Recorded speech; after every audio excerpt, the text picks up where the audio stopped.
Olá, tudo bem com vocês? No vídeo de hoje, vou contar alguns dos causos mais impressionantes que já apareceram aqui no canal. Então já deixa o seu joinha, porque essas histórias merecem demais.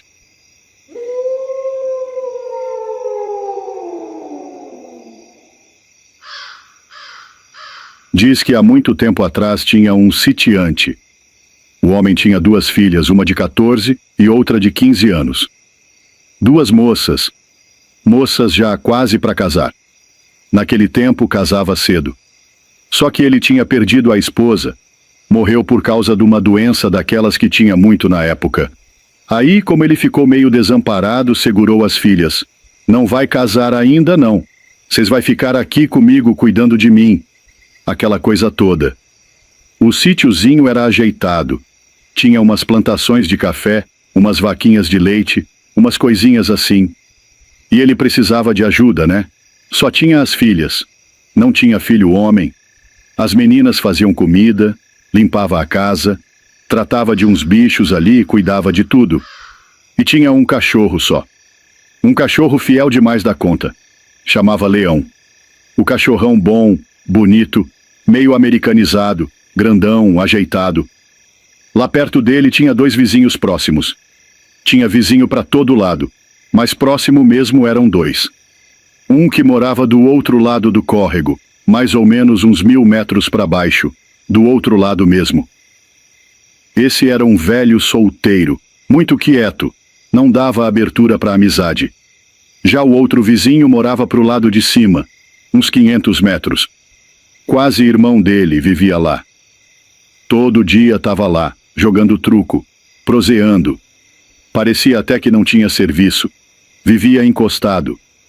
Aí diz que um dia, como de costume, o sitiante foi jogar truco nesse vizinho de cima.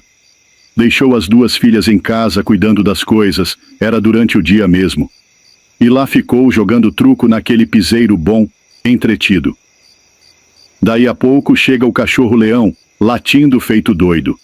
O cachorro foi até o vizinho, correu até lá, pulou em cima de uma mesinha que estava debaixo dos pés de mamão, onde eles estavam jogando truco, e começou a latir, mordeu a camisa do dono puxando, tentando chamar ele.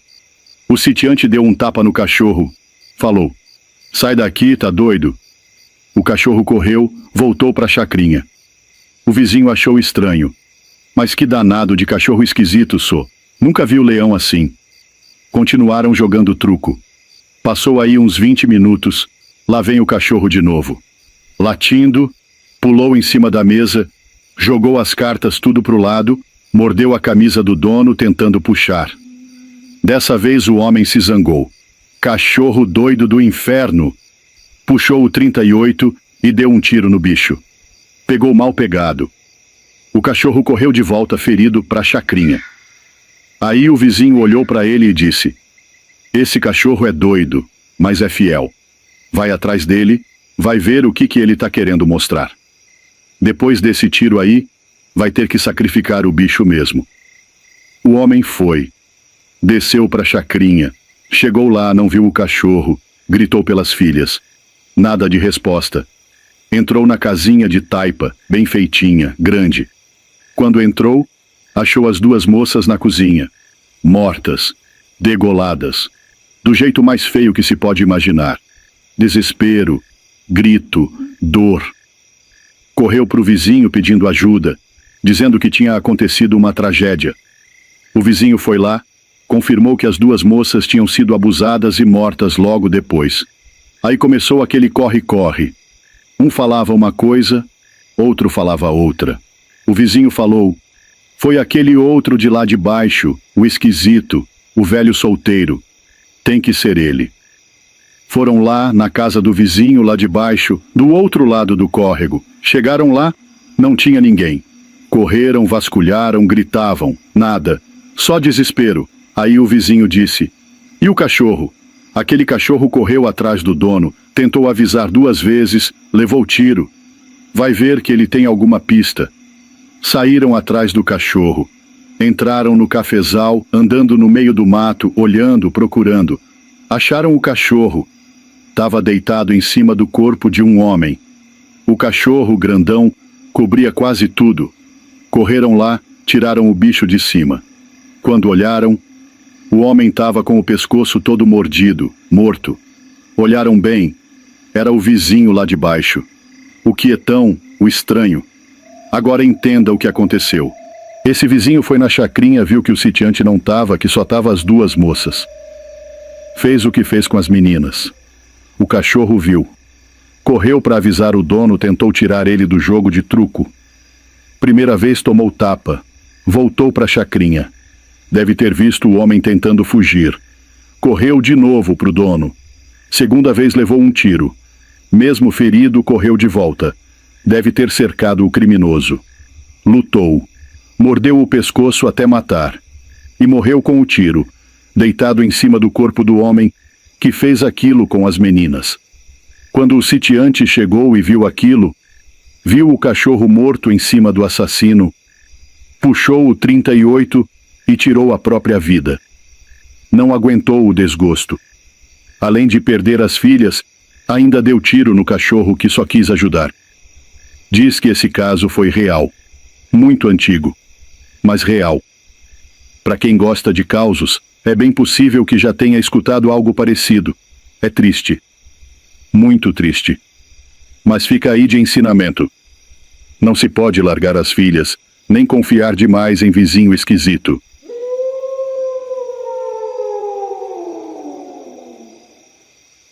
Dona Ana era a mãe dele, moço, famosa na região que não tem base. Cês vão entender por que no decorrer do causo. O Feliciano, tanto quanto a mãe dele, era famoso também, mas por outro motivo. Era um caboclo risonho demais, conversador. A cidade tinha uns 20.000 habitantes. E para se encontrar um desses 20.000 que não conhecia o Feliciano, era difícil.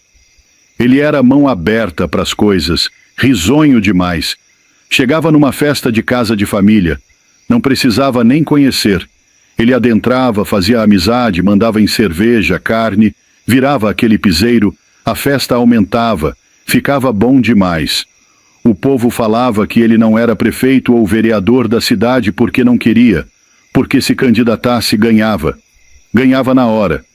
Só que assim, pessoa que é muito espalhafatosa, muito risonha, sempre tem uns que criam uma inveja, sabe?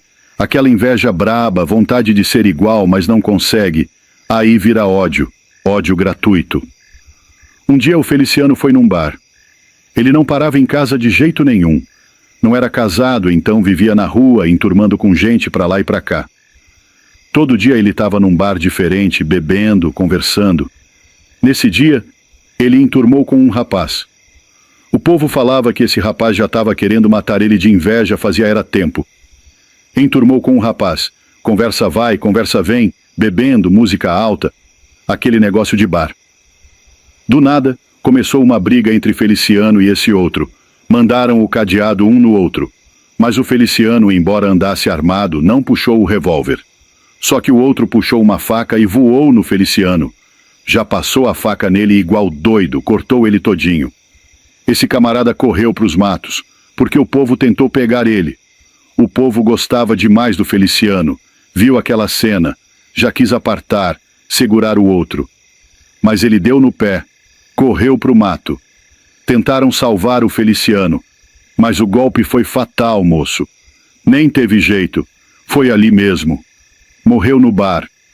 Aí entra a mãe dele no causo, Dona Ana. Ela era famosa porque era macumbeira. Mas não dessas que o povo fala por falar. Era das braba mesmo. Daquelas que o povo escutava falar e já dava um arrepio. Mulher tinha o corpo fechado. O diabo no peito mesmo. Não que eu esteja dizendo que todo macumbeiro é do diabo, mas a coisa com ela era esquisita demais. Quando ela soube do ocorrido, fizeram o velório e na hora de sepultar, disse que ela abraçou o corpo do filho antes de fechar o caixão. Pegou uma moeda de alumínio, feita em casa mesmo, daquelas de alumínio que derrete fácil, com 300, 400 graus. Essa moeda já vinha com uma mandinga, você vai entender. Ela colocou essa moeda na boca do Feliciano, fechou a boca dele, deu um beijo triste demais e fechou o caixão. Enterrou. Beleza. Depois de 2 dias, a polícia estava campeando, Gente demais ajudando a procurar o camarada que matou o Feliciano. Porque ele era muito querido, moço, então o povo se uniu mesmo. A cidade inteira estava empenhada em achar o desgramado. 2 dias depois, encontraram ele no mato. As roupas tudo rasgada, maltrapilha, destruída, fora do normal. Parecia que ele tinha passado 1 ano no mato. O cabelo dele estava grande, barba crescida. Só que ele não era assim 3 dias atrás. Ele era liso, cabelo baixo, sem barba. Agora estava parecendo um bicho do mato. E o pior, ele estava rodando em círculo. Um círculo tão fundo no chão que parecia que ele estava andando ali fazia anos. Pegaram ele, tentaram conversar, mas ele não sabia nem falar. Não dava conta de responder. E aí você pergunta, como é que em 3 dias o cara muda desse tanto? Faz buraco no chão de tanto rodar, fica barbudo, cabeludo, com roupa velha, sendo que estava novinho em folha? É a mandinga, moço. A moeda de alumínio que a mãe dele colocou na boca dele antes de enterrar. Dizem que a mandinga prende o camarada no tempo. 5 anos. É isso que o povo fala. Que ele ficou 5 anos lá, preso num círculo, andando em volta dele mesmo. Não morre de fome nem de sede. Pegaram ele e botaram na cadeia. Morreu lá mesmo. O povo acredita. Dona Ana já morreu faz tempo. Mas dizem que, enquanto não achasse ele, ele ia ficar ali eternamente, rodando no mesmo canto. Foi tirar ele de lá e jogar na cadeia. Morreu. Moço, eu fico besta com esses causos. Mesmo que seja mentira, quem inventa um trem desse é um caboclo bom demais da conta. Tem hora que eu penso, até que eu conto bem os causos, mas tem gente que inventa uns trem diferenciado, viu? Se esse foi inventado, que caboclo que inventou foi bom. Mas eu não duvido, não. Eu prefiro nem dizer que não acredito. Diz o moço que há muito tempo, numa vilinha, vivia aquele mundo de família tradicional. Era os proprietários de terra, os coronéis. Uma vida bem daquela moda antiga mesmo. E na igreja, meu amigo, naquela época, o povo era cheio de fé. As igrejas viviam lotadas. Tinha missa de domingo de manhã, sábado de tarde, umas até de noite. E durante a semana também, a igreja vivia cheia, aquela coisa toda. E dentro desse mundo de família tradicional que tinha no vilarejo, tinha uma em especial, era ruim demais da conta. Fora da igreja, Deus me livre. O engraçado é que dentro da igreja era santo moço, só bênção. Tudo que tinha na igreja eles ajudava, patrocinava, era dízimo, era trem, era um monte de coisa. Mas fora da igreja, como eu estava dizendo, pro funcionário ali na propriedade deles, misericórdia.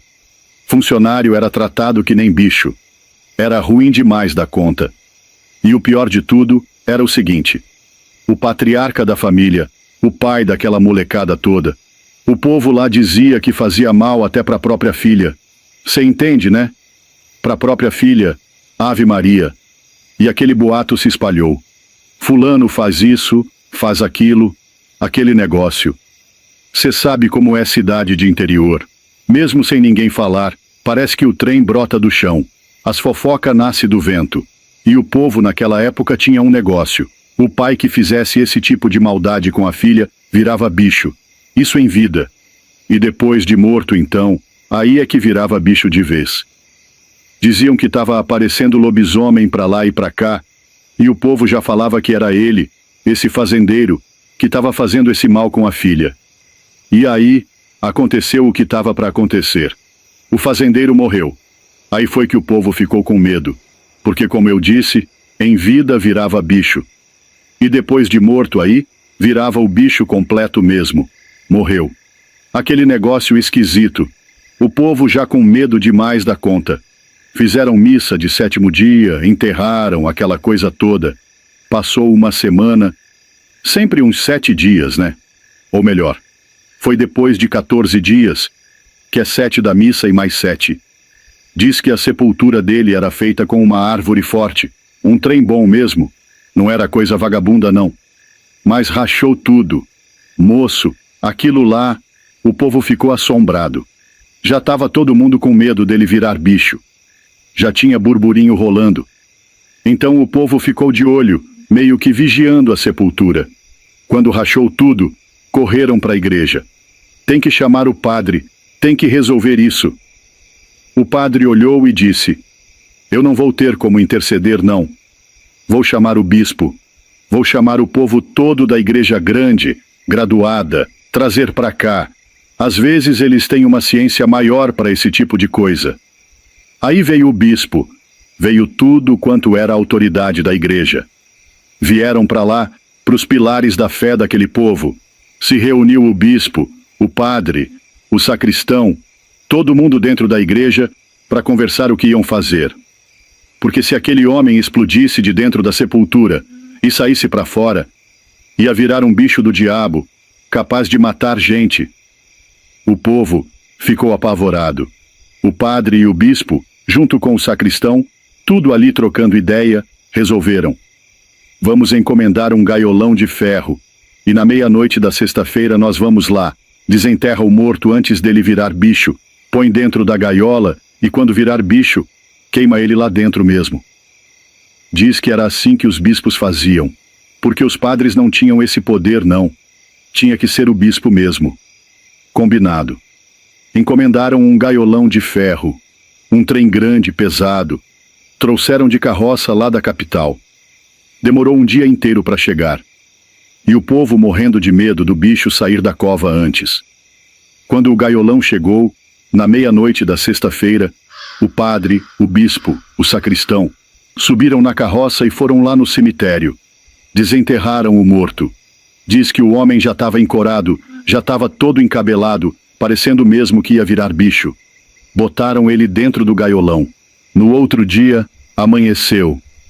E não é que ele virou bicho mesmo? Acordou dentro da gaiola um lobisomem enorme, uma coisa esquisita demais da conta.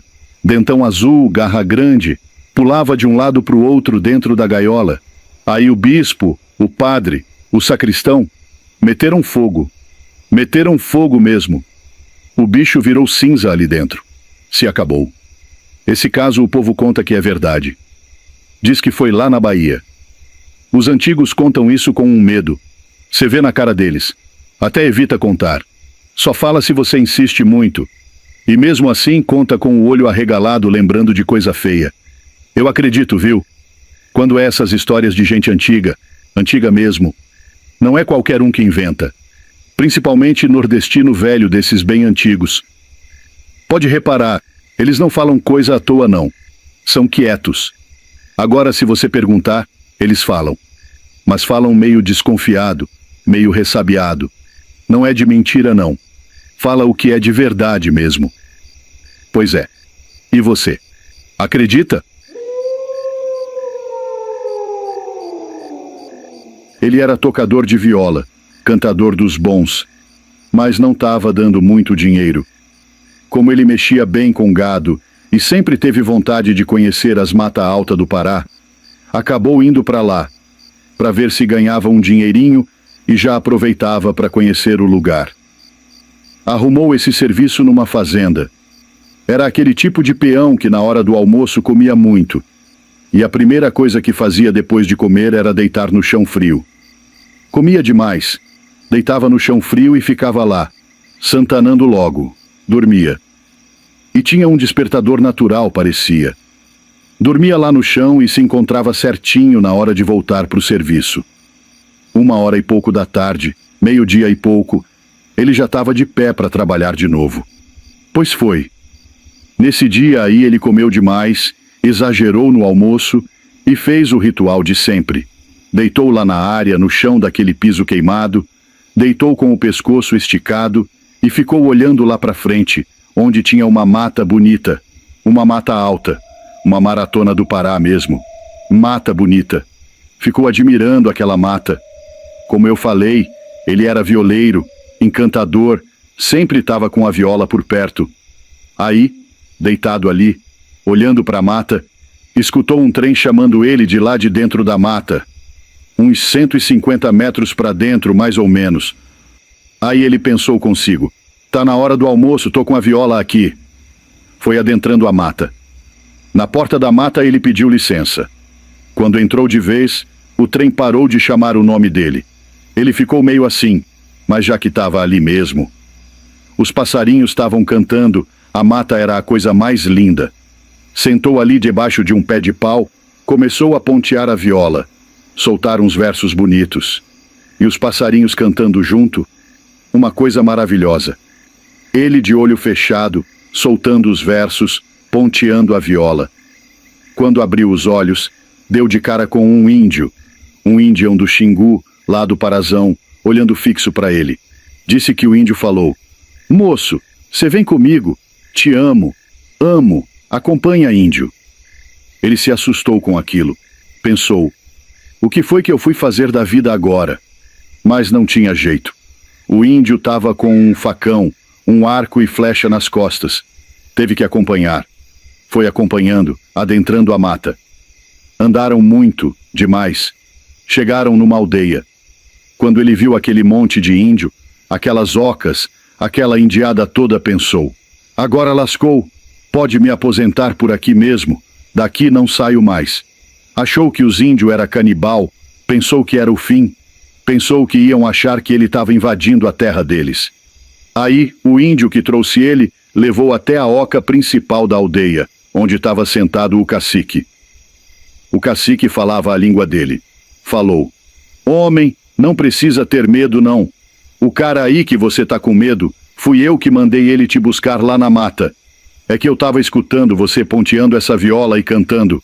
Achei a coisa mais linda do mundo. E hoje vai ter uma festa aqui na aldeia, e a gente tava precisando de uma animação. E calhou de você tá tocando lá bem no meio do mato. Aí virou alegria. Ele até se acalmou.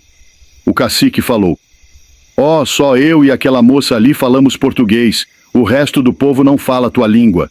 E apontou para a moça. A moça era a coisa mais linda do mundo.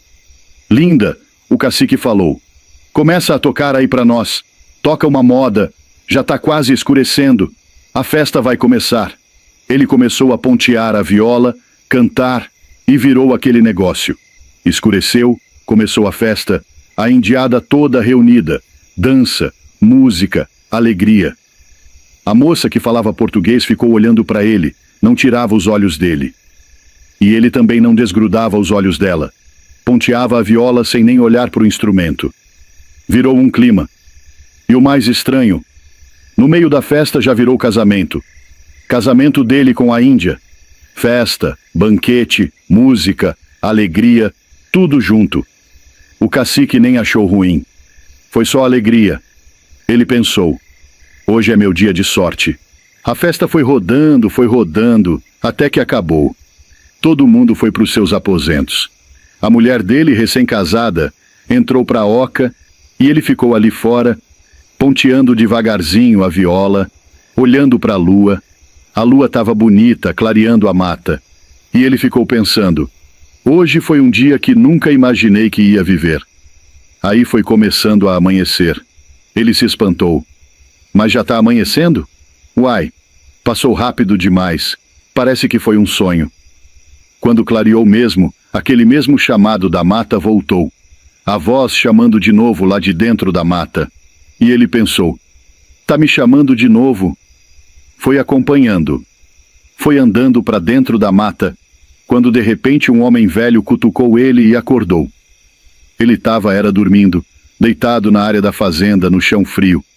Acordou assustado, pensou: que desgraça, que sonho maravilhoso, para que fui acordar? Mas já estava na hora de trabalhar de novo. E essa história inspirou uma música bonita demais, Dormindo e Sonhando, composição de Eliseu Ventania. Ficou famosa na voz de Creone e Barrerito. Barrerito ali, com aquela voz forte, bonita, das mais marcantes do sertanejo raiz. Bom demais.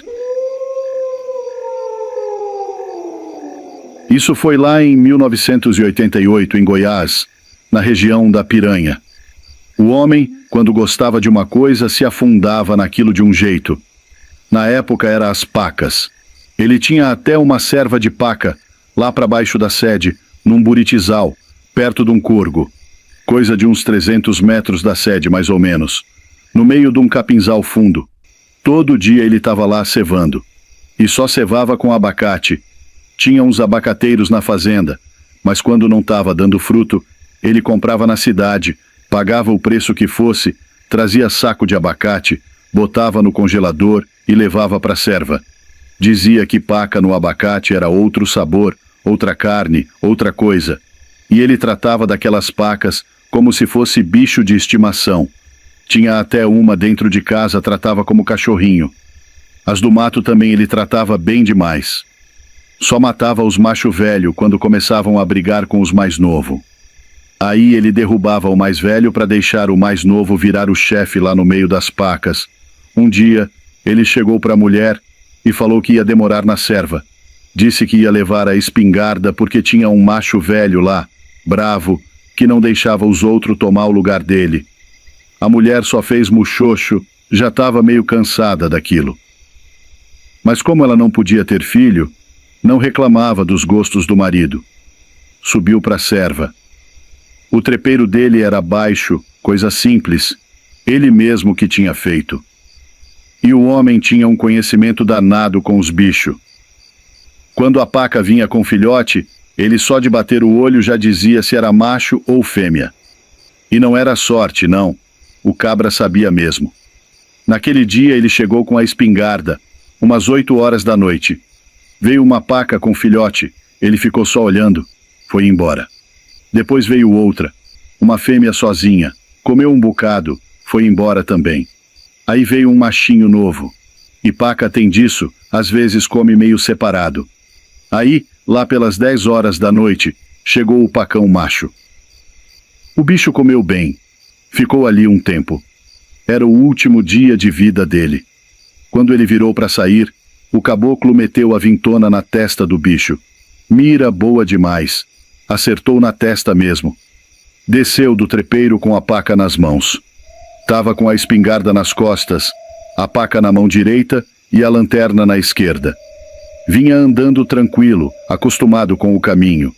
Nem pensava em cobra, já era costume andar por ali. Foi aí que levou a mordida. Uma cobra pegou ele por trás da perna, na panturrilha. Só um dente atravessou a calça jeans. Ficou sangrando na calça mesmo. Ele bateu com a mão na cobra e jogou longe. Disse que era uma cobra meio grossa, achou que era jiboia, cobra velha de mato, porque não doeu. Disse que foi como uma agulhadinha, um trem bobo, que não sentiu quase nada. Chegou na sede, deixou a paca no tanque e pediu para a mulher tratar. Tirou a calça, olhou e viu só um vermelhão, de um dentinho só. Comentou com a mulher. Ela olhou e falou que achava que era cobrinha boba, dessas do mato, ou até jiboia mesmo. E ele disse que achava que só um dentinho tinha atravessado o jeans e pegado a pele. Ficou por isso mesmo. Ela terminou de tratar a paca, fritou uma banda de carne. Ele comeu fresquinha. Sentaram para ver novela. Depois foram dormir. Tinha que acordar cedo para tirar leite. Geralmente era ela que acordava ele, umas 5 e pouco da manhã. Quando foi despertar ele, o homem estava duro. Duro e gelado. A mulher entrou em desespero, correu para o rádio, chamou um vizinho que morava a uns 15 quilômetros de lá. O vizinho veio correndo, ela achando que o marido ainda estava passando mal. Mas quando o homem chegou e viu, já era. Estava morto. Veio polícia, veio gente do Instituto Médico Legal, aquele rebu todo. A mulher contou da mordida da cobra. E pronto. Espalhou na região que ela tinha matado ele. Falaram que ela tinha aplicado veneno com seringa, injetado na perna dele. Mas não era. O povo do exame constatou que foi cobra mesmo. Capaz de ter sido venenosa, e ele não deu bola. Foi dormir e morreu. E o que a gente tira disso tudo aí? Não sei nem se é verdade mesmo esse causo. Diz que foi lá na Piranha, em Goiás, em 1988. O caboclinho que me contou jurava de pé junto. E vou te dizer, eu não duvido dessas coisas não. Mas se tem uma lição nesse caso é essa. Tem que levar a sério qualquer coisinha que o mato faz na gente. Qualquer mordida, ferroada, picadinha. Não pode deixar quieto não. vai na cidade, compra um remédio, passa, faz alguma coisa. Porque morrer por causa de uma bobagem dessas, um veneno que entra sem fazer alarde, é rapidinho. E o pior, às vezes nem dá tempo de pedir ajuda. Deus me livre, mas é isso. Era de um caboclo chamado... O nome eu não lembro não, mas ele era da família de Matos. A caboclo muito brabo, de família muito braba. Já tinha guerreado com o irmão de sangue, já tinha mandado embora mesmo, irmão de família, matado mesmo gente. Era um povo ruim. E esse caboclo, ele praticamente era o personagem principal, esse tal de Matos. Ele provocava os outros, desafiava assim para ver se tinha alguém para apertar ele. Mas na cidade, não tinha ninguém que peitava. Aí chegou um advogadozinho mineiro. E para provocar ele, foi até o caboclo e falou meias palavras. Já sapecou um tapa na cara do homem para ver se ele peitava. Mas não peitou. O advogadozinho foi quieto, retomando o causo. Depois do tapa, o advogadozinho recobrou lá, ficou sossegado com aquilo. Disse que ficou mais de uma semana com a cara roxa, inchada, e sempre tinha um para caçoar dele. Foi passando o tempo e o povo caçoando dele. Pode ser cidade pequena, cidade grande, vilinha, o que for. Sempre tem uns caçoador. E passou mais de meses, coisa de uns 3 meses, e sempre tinha um para lembrar. Ele ria junto. Advogadozinho dizia que ria junto. Tem problema não, as coisas da vida. Porque ele não tinha família. Ele tinha vindo lá para Caiapônia, para Rio Bonito, sem família. Então, se não tinha ninguém para amparar ele... Moço, tem disso. Se você não tiver alguém para vingar você, para que você vai fazer o mal para os outros? Não adianta. Ele foi levando. Só que ninguém sabia o íntimo dele. Tava nutrindo um ódio daquilo. Aí diz que um dia daqueles... Coisa que o povo especula da situação. Naquela época de 1920 e pouco, já tinha carro, mas mais em capital. Em lugar de interior, rico podia ser rico do jeito que fosse. Não tinha carro não. Andava era de cavalo, mula, burro, aquela coisa toda. E esse caboclo valentão da família de Matos tinha fazenda, tinha isso tudo. Mas andava era só de cavalo, para todas as bandas, pelos estradão, indo ou voltando da cidade, da fazenda. Aí esse advogadozinho armou uma tocaia para ele. Diz que matou ele de costa. Mandou uns tiros nas costas do cabra. É o que especula.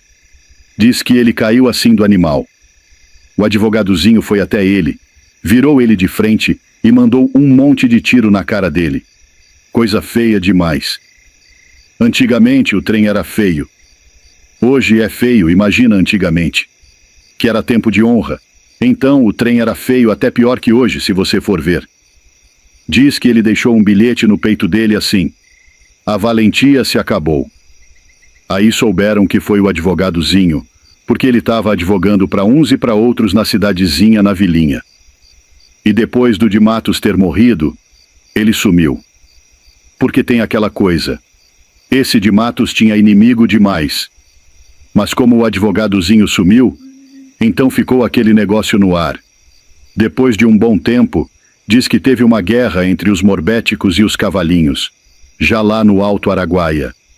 E diz que esse advogadozinho foi lutar junto com os morbéticos contra os cavalinhos. Aí morreu. Morreu nessa luta. Era luta armada. Aí ficaram sabendo que ele morreu. Aí você vê como é que é. Um caudinho ligou no outro. Meu patrão até contava mais causos sobre essas lutas dos morbéticos com os cavalinhos. Eu tenho alguns causinho.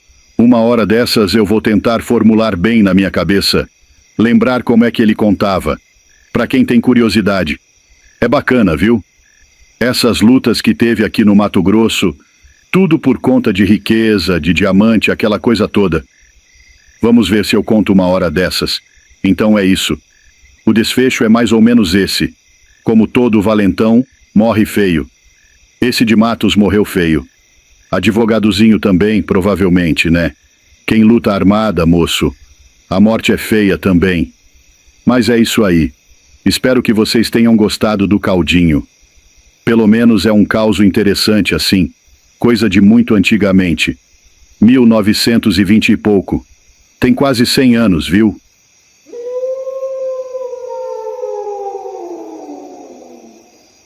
O caboclo era meieiro, tinha aquela vida sofrida. Ele, a mulher e 5 filhos.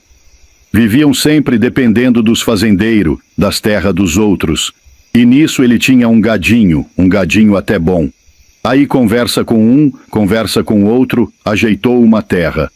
Acabou que aceitaram o gado dele todinho e ele deu o gado todo. Chegou lá e montou na terra. Terra boa, terra grande.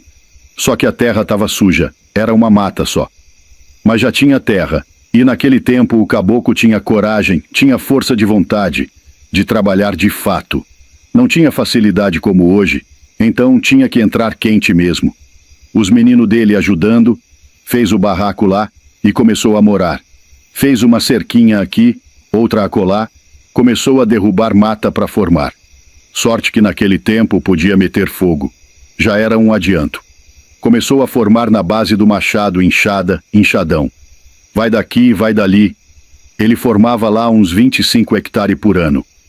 A terra era até grande, e naquele tempo terra era barata. Era um mundo de terra que você tinha. Hoje em dia, qualquer pedacinho é caro demais. E ele ia formando 25 hectares por ano. Parece pouco, mas vá derrubar mato e formar para ver se é pouco. É muito. Trabalhou foi muito ele e os filhos. Passou 20 e poucos anos, formou aquilo tudo. Naquela época podia derrubar tudo, não tinha negócio de preservação, não. Ele só deixou umas bolinhas de mato para caçar e um mato assim na divisa do córrego lá. Tinha o gadinho, os filhos, 2 já tinham-se embora, 3 estavam com ele lá ainda ajudando, mexendo com criação, com as coisas. Só que ele não foi atrás de documentar a terra. Se eu não me engano, até tentou. Mas desanimaram ele, porque era uma região que não ia documentar fácil de jeito nenhum. Tanto é que os vizinhos também não tinham documento. E isso facilitou a vida de quem? De um grileiro velho, daqueles que tinha as costas quentes. Diz que tinha parente deputado, tinha um mundo de terra para aqueles lados. Veio grilando terra ao redor. Roubava terra, matava, e ainda documentava para ele, porque tinha costa quente. Foi chegando, e o povo tudo ali preocupado. O caboclo lá também preocupado, mas ia seguindo. Para você ver, para ele era tão difícil que ele não tinha nem acesso. Não tinha estrada que levava até a propriedade dele. Ele precisava de um caboclo lá, muito amigo dele de longa data, que cedia a servidão de passagem para ele chegar até a terra dele. A propriedade era bem no meião do mundão mesmo. E esse grileiro de lá foi grilando, foi chegando. Quando chegou nas divisas dele, aí o coração apertou. Pula daqui, pula dali, aquela preocupação danada. Andando só armado, espingarda para toda a banda. Os meninos com espingarda, porque os jagunço entrava mesmo, tirava a família de dentro de casa, matava, fazia o mal. Diz que grilou tudo ao redor da terra dele. Até o compadre que cedia a servidão quase foi morto. Ele, preocupado, pensou: sou o próximo agora. Aí ficou só aquele quadrado de terra dele, e tudo ao redor já era do grileiro.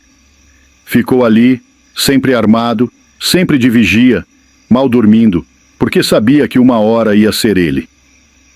Um dia, depois do almoço, estava lá fazendo o quilo, sentado numa cadeira na varanda, chegou um jagunço. Apoiou com a espingarda de banda, e o jagunço falou lá do lado de fora: você é o fulano de tal? Sou sim, senhor. Meu patrão mandou falar com você, que é para você abandonar essas terras. Melhor um mau acordo do que perder a vida e a família por conta de uma terra que nem documento tem.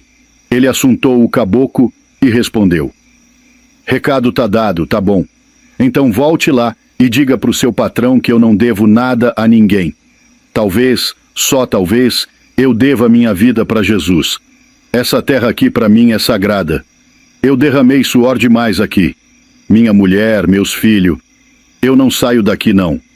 Não cedo um palmo de terra. Eu levo comigo o seguinte ditado: dou um boi para sair de uma confusão, mas quando eu entro, dou uma boiada. O jagunço montou de novo e respondeu: recado tá dado, você que sabe. E foi-se embora. Mas ficou aquele negócio ruim dentro dele. Agora comprei a briga, pensou. Já chegou nos filhos dele e avisou: meus filhos, nós vai atucar as divisas agora. Aí entregou as espingardas. Ele pegou o rifle e começou a vigiar, porque ele sabia que o fazendeiro ia mandar jagunço. O modo deles era sempre o mesmo. Mandava o recado. Se não fosse embora, vinham nas divisas tirando as estacas, derrubando cerca, matando animal, tacando fogo. Chegava até na casa. Se o povo não tivesse ido embora, matava. E como ele não ia sair de jeito nenhum, ele também não ia morrer de graça. Ia defender a família e a terra dele. Foi tucando as divisas. Vai daqui, vai dali. Passou uma semana, quase não dormiram. Ele e os meninos tudo de tocaia, porque não sabiam que hora que o jagunço vinha. Até que veio. Um dia, no rumo da propriedade, ele estava escondido na mata e a jagunçada veio. 8 a cavalo. Já chegaram com ferramenta para tirar as estacas e derrubar cerca. Foi começarem a derrubar e ele começou a disparar. Ele com o rifle, secando o tambor. Era bala para cima de bala, para riba deles. Diz que ainda deram uns tiros pro rumo dele, mas como ele estava escondido na mata e eles no aberto, matou até cavalo. De tanto tiro, acertou até em cavalo. Matou os 8. E o causo conta que os jagunço nem viu ele. Foi uma saraivada de bala danada. Depois ele foi revistar um por um e descobriu que entre os 8, um era o fazendeiro, o tal do Costa Quente. Aí ficou preocupado de verdade. Voltou para casa. Os filhos já tudo assustado com o barulho dos tiros. Contou tudo para eles e falou: eu vou para a vila me apresentar pro delegado. Delegado de roça, né, daquele jeito. Foi montado, demorou, mas chegou. Explicou tudo pro delegado. E o delegado disse: o homem que você matou é forte. Vai vir consequência. Vieram buscar os corpos. A maioria diz que enterraram por ali mesmo, na mata, porque era difícil transportar. Levaram só o corpo do fazendeiro, enterraram não sei onde. Levantaram uma cruzona lá. A princípio todo mundo achou que ia vir consequência terrível. O homem era parente de deputado. Mas não veio foi nada. Nada. O povo da região ficou tudo do lado dele. Ele virou herói. Acabou com a jagunçada sozinho e ainda matou o fazendeiro malfeitor. Aquilo foi aquietando, aquele burburinho passando, e ficou por isso mesmo. Um bom tanto de povo que tinha perdido terra entrou de volta. E ele ficou com a terrinha dele. E de lá, acho que nunca saiu. Deve ter morrido por lá mesmo. A casa é antiga até hoje.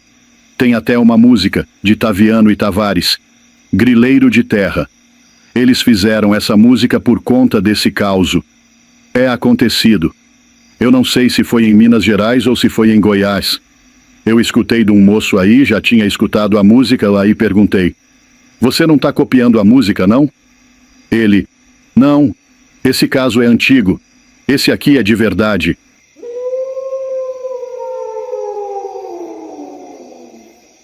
Esse é um caso de um advogado que era rico. Rico desde muitos e muitos anos atrás. Tipo assim, bisavó, tataravô, trisavô. Um monte de avô. Tudo rico. Família sempre teve dinheiro. Aquele tipo de gente que é rico mesmo. De berço. E quem é rico assim tem um molejo diferente, não tem jeito. Ele era advogado e também fazendeiro. Aí contratou um peão para trabalhar na fazenda dele, um caipirinha mesmo, daquele bem do interior, que nunca tinha ido na cidade. E nesse tempo de contrato ele ficou 5 anos lá na fazenda. 5 anos sem botar os pés na cidade. fora o tempo de vida dele todo que já era sem cidade também. Aí esse advogado, muito sabido, formado, universitário, começou a pensar: eu vou precisar desse peão na cidade uma hora ou outra. Como é que eu vou fazer? Esse homem não sabe nem andar nas ruas, nem sabe o que é meio-fio, o que é loja, essas coisas todas. Vai pensar que o caixa do banco é só um buraco na parede. Aí um dia, juntou as tralhas, chegou na fazenda e falou assim pro caipira: "Ô, é o seguinte, eu vou levar você para a cidade, porque uma hora eu vou precisar de você lá para comprar um remédio, uma vacina, um trem qualquer. E se você não souber nem andar na cidade, vai ficar difícil. Vambora. Vai lá ver sua roupa, pega sua viola e bora." Aí o caipira vestiu a melhor roupa que ele tinha. E entraram na caminhonete. Foram para a cidade. Chegando lá, rodaram nas agropecuárias tudo, mostrando como é que tinha que ser atendido, como é que tinha que perguntar as coisas. Mostrou o mercado, mostrou as praças, mostrou as mulheres, mostrou tudo que tinha na cidade. O caipira ficou todo encantado vendo aquele mundaréu de coisa. Aí deu a hora do almoço. Já iam embora depois de almoçar. Aí o fazendeiro, todo cheio das ideias, falou: "Vamos no restaurante. Vai ser uma boa experiência. Uma hora você pode precisar ir num restaurante. Tem que saber entrar, pedir sua comida. Bora lá." Deixaram a caminhonete e entraram no restaurante. Daqueles que o garçom vem e serve mesmo. Sentaram numa mesinha pequena, uma cadeira em cada ponta. Aí veio o garçom. Colocou aquelas tigelas, os pratos. Trouxe um pratão com um bife grande, cheio de molho, bem servido. E outro com um bife menorzinho, meio mirrado. Trouxe arroz, feijão, salada, tudo separado. O caipira ligeiro foi logo pegando o bife maior. Serviu-se primeiro, colocou muito no prato e foi comendo. Já o patrão dele, o fazendeiro, ficou só olhando. Pegou o bife menor, colocou um pouco de cada coisa e foi comendo mais devagar. Almoçaram, pagaram e foram embora. No caminho de volta para a fazenda, o fazendeiro começou a morder e a soprar. Sabe aquele jeito de falar sem falar? De quem quer corrigir, mas quer parecer bonzinho? Ô moço, agora eu vou falar um negócio com você. A culpa é minha. A culpa é minha. Mas tem umas coisas que você fez na cidade que eu não gostei muito. Umas coisinhas que me marcaram, sabe? O caipira, coçando a cabeça, respondeu: "Uai, patrão. Fala aí, o que foi que eu fiz de errado?" Então, lá no restaurante, a gente sentou junto e o garçom trouxe 2 pratos. Um com um bife grande, o outro com um pequeno. Você pegou o maior, comeu tudo, o povo ficou te olhando, achando feio, parecia gula, sei lá. Aí o caipira só escutando. "Quantos pratos de carne tinha ali, moço?" perguntou ele. "2", respondeu o fazendeiro. "Uai, patrão, deixa eu entender. Eu peguei primeiro, certo?" "Certo." "E se fosse o senhor que pegasse primeiro, qual que o senhor ia pegar?" "Eu ia pegar o menor", respondeu o fazendeiro meio orgulhoso. Aí o caipira retrucou na hora. "Uai, então tá bom demais, patrão. O senhor ia pegar o menor? Então deu certinho. Eu peguei o grande. O senhor ficou com o menor. Todo mundo ficou com o que queria desde o começo. Tá justo, uai. E ficou por isso mesmo. É assim que é a vida. Tem gente que acha que caipira é bobo. Mas pra pessoa achar que o caipira é bobo, ela tem que ser mais boba ainda. Porque o caipira, moço, ele vive é demais, sabe das coisas no jeito dele." Diz que 3 pescadores lá de Maracaju desceram o rio Santa Maria. Diz que na época era bom de peixe, hoje é uma negação. Aí desceram os 3 lá, era de tardezinha, e iam ficar até de noite pescando. Levaram pinga, fumo, aquela coisa toda. Aí desceram lá, bem na beirinha do rio, assim na terceira barraca. Aí ficaram os 3 pareados, proseando, bebendo pinga, pintando e pescando. Mas pescar mesmo estava ruim. O negócio bom era a prosa. Vai daqui, vai dali. Passou mais de hora, já estava escuro. Estavam só com uma lamparina assim quando veio descendo alguém. Era um bicho vindo da barranca. Escutaram aquele quebra-pau assim, vindo descendo. Aí um cochichou. Será que é capivara? Mas não adiantava nada. Estavam sem espingarda. Veio descendo, descendo, quando parou com eles assim. Um levantou a lamparina, jogou a luz para cima. Era um caboquinho. Meio esquisito. As roupas todas trapeadas, uma barbichinha, um chapelinho na cabeça. E o zoinho dele era juntinho com o nariz. Os dois bem juntinhos, aquele zóio amarelinho, castanho de tudo assim. Diz que o caboquinho não cumprimentou eles não. Chegou assim, ficou de cocorô do lado deles. Tirou um toquinho do bolso da camisa, com uma linha de pesca, um anzolzinho e uma chumbadinha, e picou para a água. Aí os três cismaram com aquilo. Cumprimentaram ele. Opa! E ele nada. Cismaram, pensaram. Podia ter sido ruim, né? Não cumprimenta, vai que quer roubar a nossa ceva. Mas ficou de boa. Aí, passado um pouquinho, um dos três ofereceu pinga para ele. Alô, compadre, quer pinga? Ele não respondeu nada. Só estendeu a mão assim. Aí o caboclo botou no copo a pinga e deu na mão dele. Bebeu. O outro falou, quer fumo? Também não falou nada, só estendeu a mão. Pegou o fumo de corda, tirou do mesmo bolsinho da camisa um canivete, cortou ali, fez, pintou. Depois dessas três coisas, dele jogar o anzol, beber a pinga e pintar o fumo, os três começaram a pegar peixe. Deu peixe no anzol de um, do outro também. Vai daqui, dali, daqui, dali. Quando se viu, os três já tinham pegado 4, 5, 6, 10 peixes bons. Começaram a comemorar. Agora sim, nós tá pegando peixe demais, agora o negócio melhorou. Aí um falou, vocês entenderam aí, né? Depois que chegou o caboquinho mudo, começamos a pegar peixe com força, hein? Esse aí é nosso amuleto. E outro falou, tô achando que já tá bom de peixe. Quer saber de uma coisa? Vamos levar esse caboquinho para jantar lá na sede. Capaz que ele tá com fome.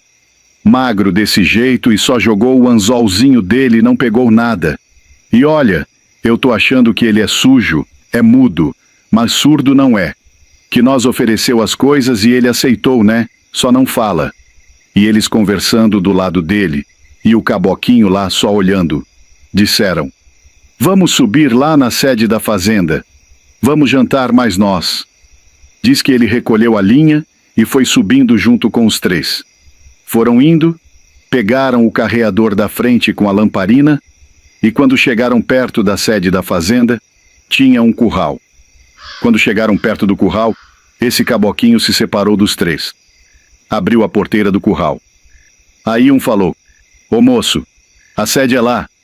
Ó, tá iluminada, é pra lá, moço. E o caboquinho nem deu moral. Abriu a porteira, entrou pro curral. Aí tinha um monte de bosta de vaca, tudo fresquinha, bem verdinha. Cê conhece, né? Esse caboquinho abaixou lá e começou a comer as bostas. Aí um olhou e falou, creio em Deus Pai, bem que eu desconfiei. O mais quieto dos três falou, bem que eu desconfiei, esse é o capeta, vamos embora daqui. Foram correndo, chegaram na sede, contaram para um e para outro. Diz que tinha um velho de canto assim que falou, isso aí é o capeta, conheço. É o capeta, pode ter certeza. Mas ficaram cismados. Será, mas como é que pode? O capeta ajuda a gente a pescar? Como é isso? O velho falou, isso acontece, isso aí vai tomar de vocês 1 hora. Ficaram cismados. Aí nos dias seguintes, na semana seguinte, ficaram caçando esse caboclo por tudo quanto era lado para tirar a prova, para ver se era gente ou era outra coisa. Mas nunca mais viram o caboquinho. Nunca mais na vida. E também não aconteceu nada de ruim com eles. Aí fica aquele negócio, será que era o capeta? Será que era uma entidade do mato, um trem esquisito? Mas foi isso.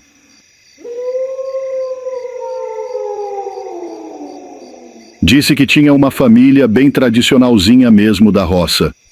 Tudo vivia como meieiro de terras. Eles cultivavam na terra de um fazendeiro, e ali tinha vários meieiros naquela porção de terra, aquela coisa toda. Viviam a vidinha pra cá. Era o caboclo, a mulher e 3 filhos. Dentre esses 3 filhos, tinha uma mocinha, um mocinho e um menorzinho de uns 8 anos. Isso sempre teve no mundo. E eu vou falando um negócio aqui pra você que você vai identificar. Volta e meia, aparece uma mocinha dessas. Mocinha ali que começa a florescer, essas coisas na cabeça, dos 5 anos em diante. É quando a pessoa entende que é gente, essas malícias. Você já deve ter visto menina assim. Menina. Geralmente é menina.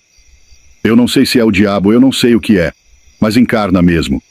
Menina de 5, 6, 7, 8 anos assim. Engraçado. E geralmente depois dos 10 anos a menina aquieta.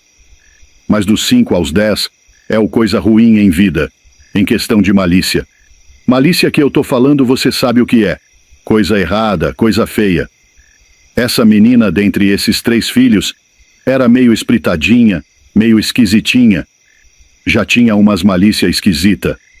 Ela olhava para homem adulto de um jeito estranho de tudo, feio de ver. Xingava demais, xingava de dar medo. E o pai dela era tradicional, a mulher também, cor-de-roça das antigas. Só que eles não davam conta.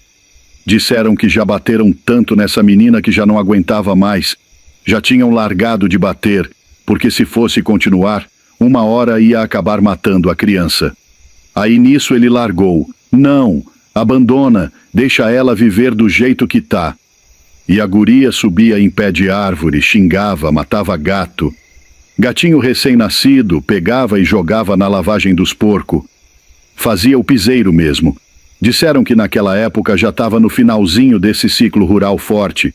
Os fazendeiros já não estavam dando conta de mexer com o negócio de meia. As terras estavam ficando fracas. Porque para quem não sabe, terra também fica fraca. Você cultiva demais, falta nutriente, falta vitamina na terra. Aí não dá mais nada durante um tempo. Aí nisso houve aquele êxodo rural. O povo saiu da roça com essa promessa de que na região urbana ia ter vida melhor.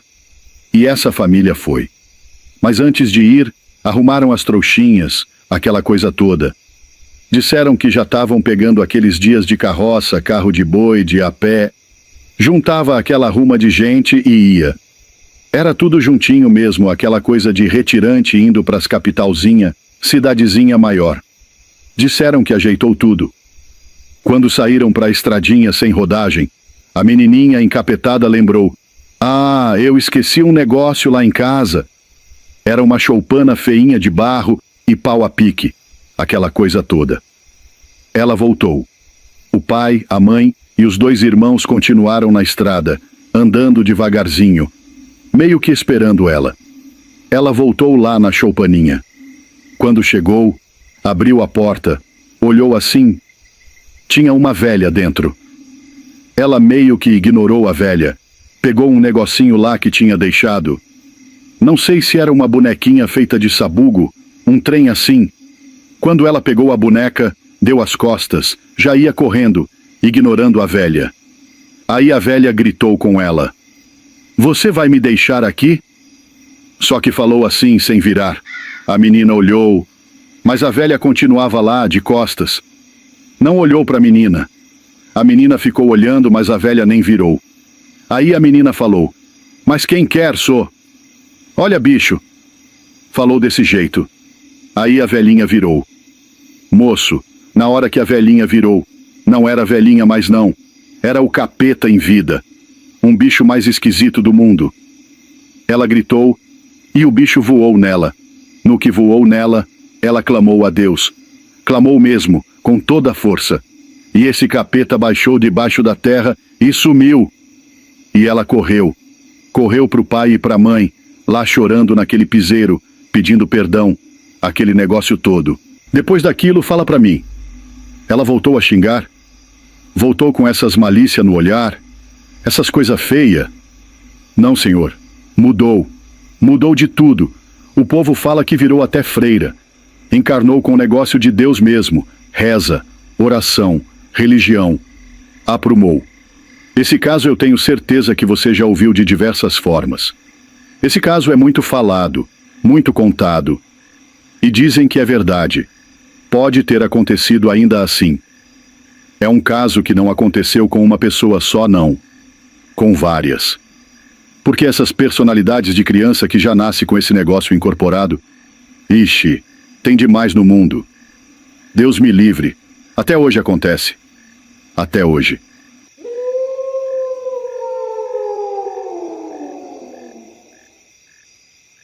Vocês sabem que antigamente tinha muito caboclo que vivia errante pelo mundo, viajando por aí montado no lombo de um cavalo.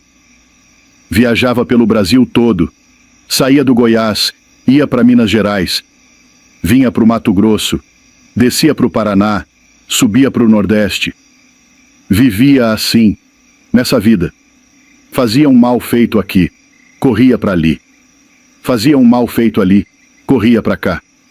Trabalhava um pouquinho, fazia um dinheirinho e ia seguindo a vida. Aí eu estava ouvindo um cauzinho de um velho ali. Disse que aconteceu aqui na nossa região, aqui no Mato Grosso. O caboclo era de casa muito antiga, então fica aquela coisa de causo. Não se sabe muito bem como é que é a história. Mas diz que ele veio fugido de Minas Gerais, passou por Goiás, aí inventou de vir aqui para Cuiabá. Aí pegou essa estrada onde hoje é a 070. Naquela época não era pavimentada de jeito nenhum. Não tinha nem carro. A estrada era comida por carro de boi, por carroça, e mata para todo lado. Não existia quase que fazenda nenhuma aberta. Eram poucas fazendas abertas. E quando era por escravo achado e coisa. Não existia trator. Esse caboclo veio vindo. Viajava de noite. Naquelas épocas. Não tinha medo. O povo era meio doidão. E não tinha gente aqui no Mato Grosso na época. Se hoje em dia já não tem tanta gente assim, comparado a outros estados, imagina naquela época. Esse caboclo veio vindo, era de noite, pela estrada. Ele montado no cavalo, lamparina apagada, a lua estava boa. Aí à frente dele, avistou um descampado na beira da estrada. Naquela época tinha muito disso, muitos pontos de parada, muitas pousadas para auxiliar os viajantes, e casa de morador assim mesmo, que morava pela beira da estrada. Ele avistou um descampado, era uns 1000 metros à frente, e avistou uma luz. Ele não chegou de ver a casa, só aquele clarão pegando a estrada. Foi se aproximando, aproximando. Disse que quando ele aproximou e ficou rentezinho com a casa, desceu do cavalo. A luz de dentro da casa apagou. A luz estava sendo irradiada por uma janela. Apagou de uma hora para outra. Ele, uai, pensou com ele. Ué, mas apagar a luz na hora que eu desci do cavalo. Quem tá lá dentro não quer muita conversa não. Mas aí ele chegou meio perto da porta. Ficou uns 15 metros da porta. Bateu palma. Bateu, bateu, bateu palma. Ninguém respondeu. Ele pensou com ele. Será que não é eu que tô ficando doido, não? Esse negócio dessa luz aí... Porque viajante assim viajava léguas e léguas, sem ver gente, sem ver uma luz assim de gente durante a noite. Será que é eu que tô ficando doido? Porque não tinha luz nenhuma, eu que imaginei.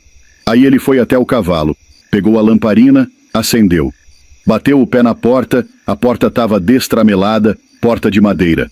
Abriu, entrou para dentro. A sala estava vazia. Foi até a cozinha, tinha um armarinho assim na parede, tudo meio deteriorado. Entrou pro quarto, tinha uma cama, cama daquelas de antigamente, armação de madeira, que não era colchão, era tipo paia, essas coisas. E tudo vazio, a casa praticamente embananado, trem deteriorado, velho. Falou, uai, mas não tem gente aqui não. Trem esquisito. Então eu vi foi alucinação na minha cabeça. Tinha nada aceso aqui não. Aí ele saiu para fora, desarriou o cavalo, arrumou um balde d'água, não sei como lá, e deu pro cavalo beber. Amarrou o cavalo num descampado onde tinha um pastinho nativo, e o cavalo foi pastando. Ele inventou de dormir dentro dessa casa. Entrou lá para dentro de novo, pegou um queijo que estava nos alfes, um queijo curado, uma farinha, um trem, comeu. Aí foi se recolher para dormir na cama lá dentro da casa. Fez oração e coisa. Isso é o velhinho contando. Eu gosto de ouvir causo de velho, velho mesmo, que eles contam até os detalhezinhos. Diz que ele fez oração, aí deitou. Aquela coisa de deitar e já dormir ligeiro, aquele cansaço. Diz que deitou e dormiu. Passado coisa de uns 5 minutos que ele já estava no sono pesado, escutou um cheque-cheque de chinelo na casa. Era chão de terra. Já levantou ligeiro, catou o revólver, catou também a lamparina, acendeu e saiu para a sala. Avistou uma velhinha. A velhinha de vestidinho, cabelinho branco, paninho amarrado na cabeça. Ele estava tão aluado que nem se assustou com a velhinha. A velhinha passou praticamente na frente dele e se dirigiu até a cozinha. Abriu o armarinho. E nisso tudo ele olhando com a lamparina na mão. Ele viu a velha abrir o armarinho, tirar a cabeça só, de um homem empodrecido. A velha deu um beijo na bochecha dessa cabeça de homem podre, botou de volta dentro do armarinho, fechou e, diz que foi diante dos olhos dele assim, desapareceu. Sumiu diante dos olhos dele. Ele olhou aquilo, aluado ainda pelo sono e cansaço, quase que não acreditou. Falou: ou é nervoso, ou é visagem, ou é o diabo aqui me atentando. Já veio aquela aflição no corpo. Falou: vamos embora daqui que isso aqui não é coisa de Deus de jeito nenhum. Catou os trem dele tudo, foi lá no cavalo, selou de volta. Isso era de madrugada, de noitão. Aí seguiu o caminho, seguiu pela estrada até amanhecer. Quando amanheceu, avistou uma casa, já tinha gente mexendo com café. Aí ele conversou com esse povo, o povo recebeu ele. Foi tomar café com esse povo, que também morava na beira da estrada.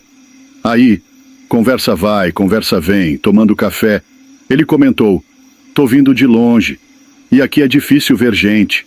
Aí eu parei umas léguas para trás, parei numa casinha e vi uma visagem. Disse que ele não terminou nem de falar a palavra visagem, que o caboclo que estava tomando café com ele, o dono da casa, falou: ah, eu até sei. Você parou numa casinha que tem na beira da estrada, ali abandonada, velha. Você viu a visagem da velha, né? A fulana de tal. Eu imagino até o que você viu. Ela pegando a cabeça do homem, coisa feia. Ele: é isso mesmo. Muito viajante que já passou aqui já falou isso pra nós. Essa velha morreu já tem mais de 20 anos. Diz que ela matou o marido, fatiou ele todinho, enterrou os pedaços e ficou com a cabeça. Aí depois de um tempo, ela faleceu, acharam ela morta lá. Enterraram ela nos fundos da casa. Você não chegou de ver as cruzes, não? Não, não cheguei de ver, não. Tava de noite. Tem as cruzes lá nos fundos da casa, lá onde enterraram a velhinha, e a cabeça do homem lá. Aí o velhinho que estava contando disse que daí em diante já não se sabe mais o que houve com esse viajante. É coisa muito antiga, não tem nem como saber. Mas fica o cauzinho. Como é que tem tanta coisa, tanto mistério nesse mundo velho? Antigamente acontecia cada coisa. A gente conta causo, escuta causo bem de antigamente, a gente quase não acredita. Como é que pode? Tinha gente que vivia nas beiras dessas estradas onde não tinha nem gente praticamente. Passava um viajante ou outro assim, um matava o outro, e era cada barbaridade. A gente às vezes acha que hoje em dia tem barbaridade. Antigamente tinha uns trem feio. Claro que tinha muita fé, muito respeito, mas quando pegava para ter barbaridade, era uns trem horrível. Meu Deus do céu! E além de tudo, a velha virou visagem ainda para os outros. Será que ela fazia mal para alguém? Capaz que não, porque não fez para ele, né?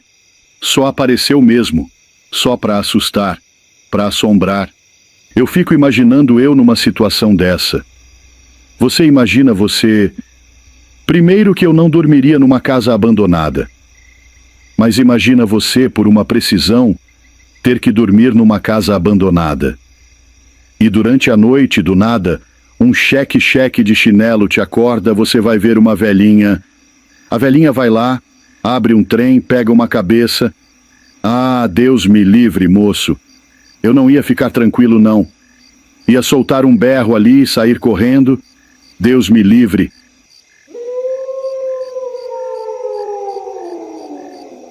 Moço, eu tava escutando um cauzinho ali. Eu fiquei, foi besta. Como é que pode uma coisa dessas? Vai assuntando. Diz que tinha um caboclo mais uma mulher, moravam na cidade, numa casa de aluguel, daquelas convencionais, 4 cômodos, banheiro, área ao redor, tudo arrumadinho. A casa era toda calçada, não tinha nada de chão batido nem terra, era limpinha. Eles tinham 2 pitbull, 2 machos irmãos, com 5 anos de idade. E tinham uma menininha, de 3 anos. Quando a menina nasceu, os 2 pitbull já estavam lá fazia 2 anos já. Os cachorros eram tudo da casa, criados dentro, acostumado com a família. E viviam ali, tudo no convívio, a menina, o caboclo, a mulher e os pitbull. Era uma maravilha. E quem já teve, sabe, o pitbull é arretado com quem passa no portão. Com outro cachorro, então, nem se fala.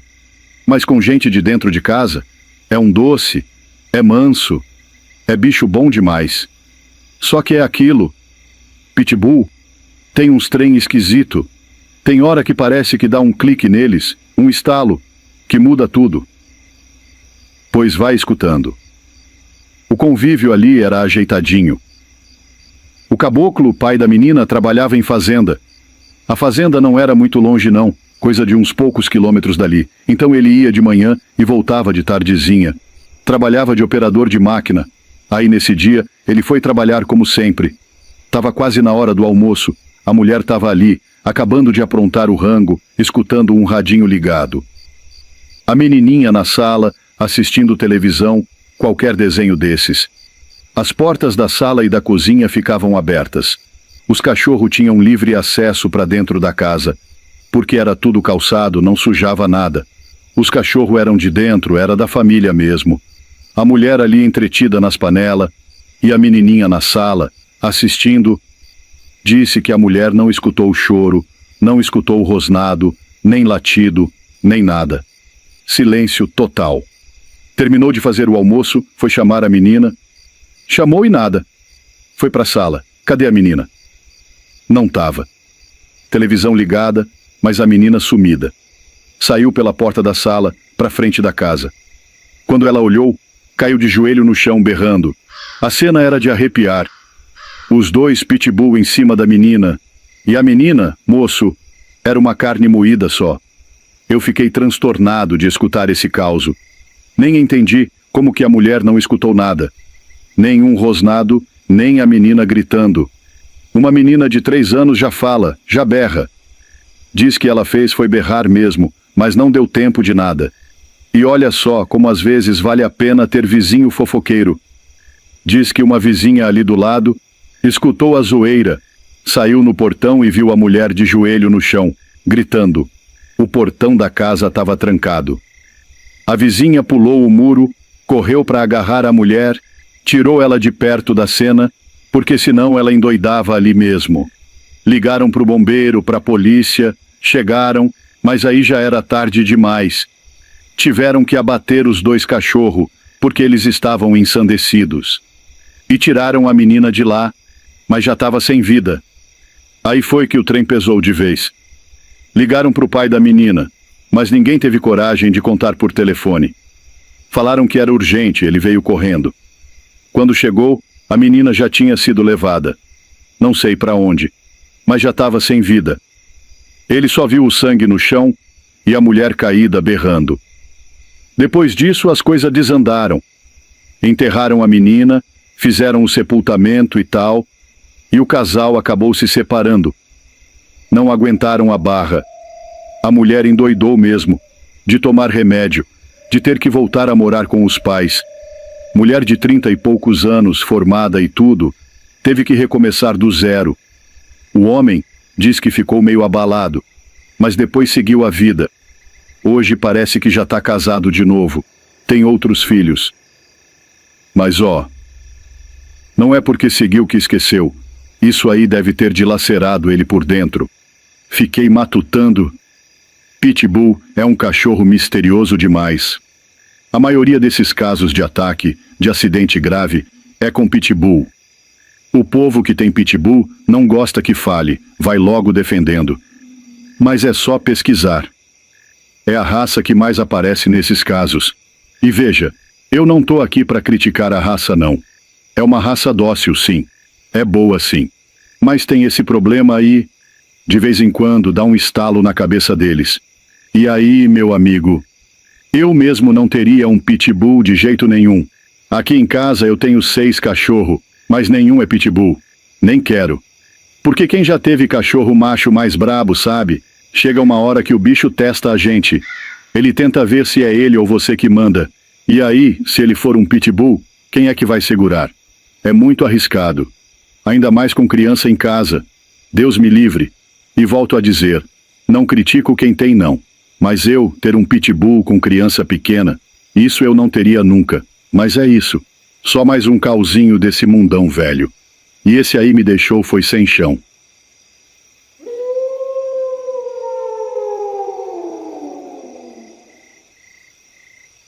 Hoje um causo, rapaz. Um causo daqueles que é pra gente ficar velhaco no mundo. Existe ainda escravidão nas fazendas, rapaz, existe. Você tá por fora? Mato Grosso veio aqui no Pará, moço, mas tem demais. Tinha um caboclo, era serrador de madeira, fazedor de cerca, fazia curral, casa, tudo na questão de marcenaria era com ele. O bicho era profissional mesmo. E nisso ele tinha 2 filhos, né? Um de 18 e outro de 19, rapaz. E os molecão estavam indo na trilha dele, aprendendo a trabalhar com ele. Nisso, o rapaz combinou com um fazendeiro de fazer uma cerca grande na fazenda, um curral, uma casa, uma manga grande ali, ajeitou tudo, mandou o preço nos peitos do fazendeiro. O fazendeiro aceitou, nem chorou. Ele achou esquisito, que fazendeiro sempre chora o preço, mas esse não chorou. Beleza. Aí ele foi pro filho dele.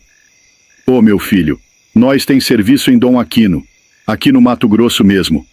O fazendeiro tá querendo nós para fazer um curral, a remanga, uma casa e a cerca lá. Aí o filho dele.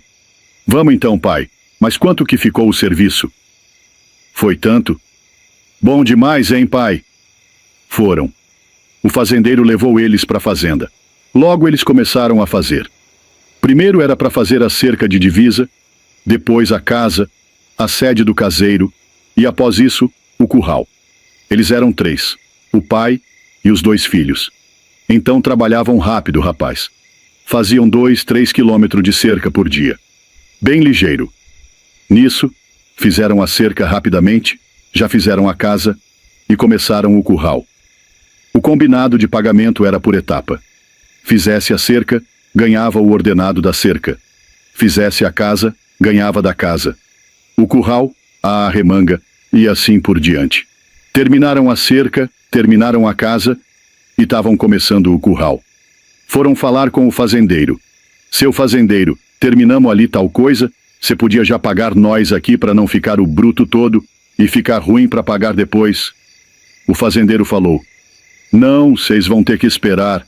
Vai trabalhando lá que tem material, tem as madeiras tudo lá, você tá serrando, tirando o mate. Beleza? Vai trabalhando que conforme você vai fazendo, eu pago tudo de uma vez, porque agora não dou conta, tô com um lote de novilha para vender e não tá vendendo. O caboclo, o pai dos 2 rapazes, aceitou. Aí que tava o erro. O pobre, quando trabalha pro rico, confia, porque pensa, tô trabalhando para rico, rico tem dinheiro. Mas não é assim. Tem trambiqueiro para todo lado. Ele retomou os trabalhos no curral com os filhos. Foram fazendo, ajeitando. Terminaram o curral, terminaram a arremanga, não tinha mais serviço. Ficaram na fazenda com medo de ir embora e não receber. Foram ficando, fazendo servicinho aqui e ali, enrolando. Até que o pai, o chefe, chegou no fazendeiro e falou: "Seu fazendeiro, você vai desculpar, mas nós está aqui há 3 meses, já fez tudo o que o senhor queria. Cadê o nosso dinheiro?" O fazendeiro falou: "Calma, calma. Domingo agora eu venho trazer o dinheiro." Passou a sexta, o pai dos meninos está tranquilo. No domingo de manhã, o fazendeiro veio. Trouxe 2 pistoleiros. Pegaram o pai e os 2 filhos de madrugadinha, encapuzaram e levaram para a serra. Deram um tiro na cabeça do pai, um tiro na cabeça de um dos filhos e outro no segundo filho. Só que esse segundo, o de 18 anos, o tiro pegou de raspão. Ele fingiu de morto. Os pistoleiros foram embora. O rapaz levantou, tirou o capuz, desesperou vendo o pai e o irmão morto. Mas pensou: ou eu sento minha cabeça aqui, ou a morte do meu pai e do meu irmão vai ser em vão. Eu tenho que atrasar o lado desse fazendeiro. Olhou no horizonte, viu a fazenda, viu a BR, viu tudo. Foi descendo a serra, machucado, ensanguentado. Chegou na BR, bateu mão para carro. Um carreteiro parou. Levou ele para a cidade, foram na polícia. A polícia foi lá, pegou os 2 pistoleiros ainda na fazenda, bebendo e comendo churrasco. Pegaram o fazendeiro, subiram a serra, buscaram os corpos. O fazendeiro está preso até hoje. Os pistoleiros morreram na cadeia. O povo fala que a família do rapaz mandou matar os pistoleiros na cadeia. Agora, o fazendeiro. Dizem que ele não deu conta de mandar matar, mas devia. Porque foi covardia demais. Você imagina, fazer cerca, curral, casa, tudo ajeitadinho e no final receber bala na cabeça? Se o rapaz não tivesse sobrevivido, tinha ficado impune. É por isso que eu digo, foi Deus que botou a mão. Porque senão, rapaz, história verdadeira. Aqui na região tem muito disso. Se gostou, dá o joinha e compartilha. Vamos alertar a molecada que aceita serviço em fazenda sem garantias. O Caboquinho mais a Caboquinha casaram. O Caboquinho não tinha posse nenhuma, não era de família com posses, só era muito trabalhador. Tinha vindo até de outra região, era sozinho naquele pedaço lá. Aí ele conquistou a família da moça. Primeiro conquistou o sogro e a sogra, depois foi conquistar a moça. Aí ficou mais fácil para ele. Casou. Como era muito querido e por conta do casamento, o sogro deu um pedaço de terra para eles. Separou um pedacinho lá, porque a área de terra da fazenda dos pais da moça era grande. Aí ele separou lá nas extremidades, num cerradão de terra boa, e começaram a viver. O Caboquinho era trabalhador. Homem da época, fazia de um tudo, dava seus pulos. Fez uma casa, serrou madeira da área mesmo, e fez uma casinha muito bem feita de madeira. E começou a morar com a mocinha, a esposinha dele. Logo, a moça já embuchou daquele jeito. Começaram a aumentar a família, constituir a família. Aí foi passando o tempo, ele foi desmatando de machado e foice, para formar pasto, plantar roça, criar as coisinhas. Naquele tempo, até já tinha motosserra, mas ele não tinha condição para aquilo. Aí foi mexendo e lidando. Na hora de ganhar o neném, passando dos 9 meses, era para ter chamado parteira, mas ele resolveu ele mesmo tirar o neném. Até falou para a moça: "Num que negócio de parteira, isso aí não adianta, é bobagem. Eu já fiz parte de tanto animal aí." A moça até encrespou, mas ele foi lá e deu conta. Tirou o menino, parte normal. Diz que foi durante a noite. Saiu o meninão, do saco roxo, forte, choroso. Aquela alegria, aquele orgulho. No dia seguinte, ou se não foi no dia seguinte, foi na semana seguinte, já foram visitar o sogro para mostrar o neném. Eles se viam pouco.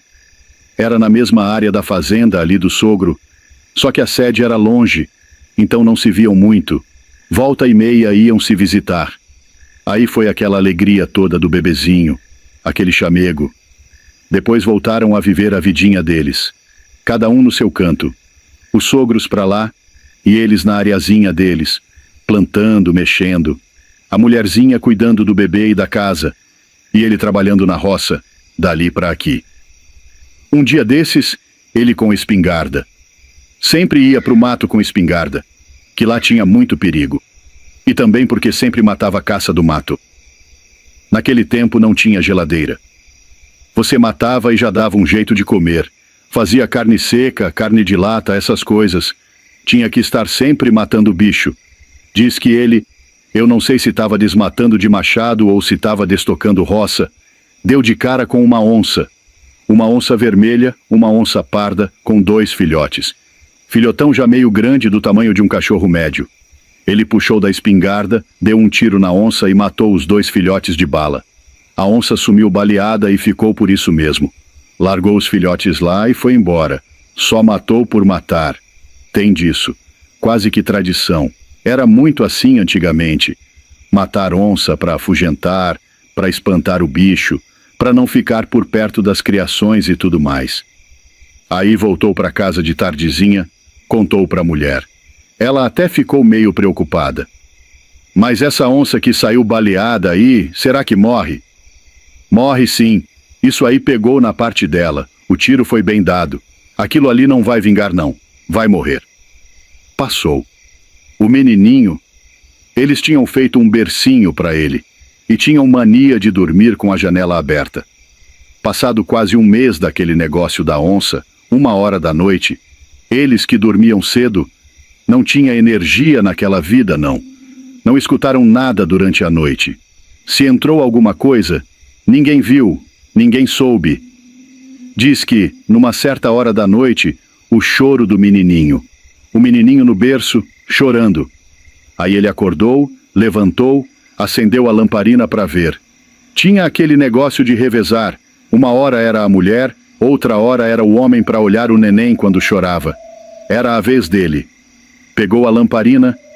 Quando bateu a lamparina no rumo do bercinho, moço, a onça. A desgrama da onça dentro do berço.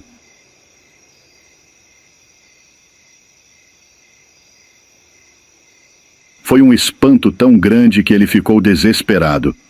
Não deu tempo de pegar espingarda, nada. Pegou uma faca de serra que estava em cima de uma cômoda e avançou na onça.